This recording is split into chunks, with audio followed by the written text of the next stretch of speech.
Hi friends, welcome back to Anu story world. పంచతంత్రం కథల్లోకి మీ అందరికీ స్వాగతం. ఇవాళ మిత్రభేదంలోని హంస గుడ్లగూబ కథ చెప్పుకుందాం. ఒక అడవిలోని సరోవరంలో హంస ఒకటి హాయిగా జీవిస్తోంది. కావలసినంత ఆహారం తింటూ సరోవరంలో ఈదుతూ సుఖంగా ఉండేది. ఒకరోజు ఎక్కడి నుంచో ఒక గుడ్లగూబ వచ్చింది. హంస దాంతో మాట్లాడుతూ, నీ నివాసం ఎక్కడా, ఇక్కడికి ఎందుకు వచ్చావు అని గుడ్లగూబను ప్రశ్నించింది. అందుకు గుడ్లగూబ బదులిస్తూ, నేనీ సమీపానే ఉంటాను. నీ స్నేహం కోరి వచ్చాను. నువ్వు దేవతా పక్షివి. నీతో స్నేహం చేస్తే నా జీవితం ధన్యమవుతుంది అని గుడ్లగూబ చెప్పింది. గుడ్లగూబ మాటకు హంస పొంగిపోయింది. మిత్రమా, నీవు కోరుకుంటే ఎన్ని రోజులైనా ఇక్కడుండొచ్చు అంది హంస. రెండూ కలిసి కొద్ది రోజులు ఆనందంగా గడిపాయి. గుడ్లగూబకు చక్కని అతిథి సత్కారాలు చేసింది హంస. ఆ తర్వాత గుడ్లగూబ తన స్థావరానికి వెళుతూ, మిత్రమా, నువ్వు కూడా వీలు చేసుకుని నా నివాసానికి వచ్చి నా ఆతిథ్యాన్ని స్వీకరించు అని చెప్పి వెళ్ళిపోయింది.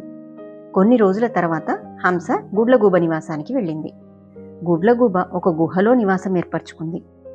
హంసను చూసిన గుడ్లగూబ, మిత్రమా, నాకు పగటి వేళ కళ్ళు కనిపించవు. చీకటి పడిన పిదప నీతో మాట్లాడతాను అని చెప్పి గుహలోకి వెళ్ళిపోయింది.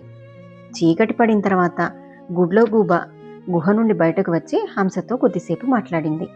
ఆ రాత్రి అవి గుహ బయటే నిద్రపోయాయి.